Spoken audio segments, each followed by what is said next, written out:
বন্ধুরা, এখন আছি আমি খালিয়াজুড়ি উপজেলা সাতগাঁও গ্রামে।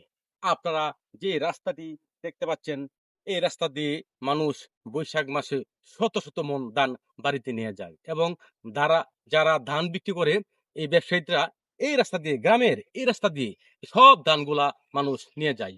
বন্ধুরা, আপনারা আমি আমাদের এমপি মহোদয়ের কাছে দৃষ্টি আকর্ষণ করছি এই রাস্তাটি অতি শীঘ্রই করার জন্য, এবং আমাদের হাইলাজুড়ি উপজেলার টিউন সাহেবের কাছে অনুরোধ করতেছি এই রাস্তাটি যেন অতি শীঘ্রই পাকা হয়ে যায়।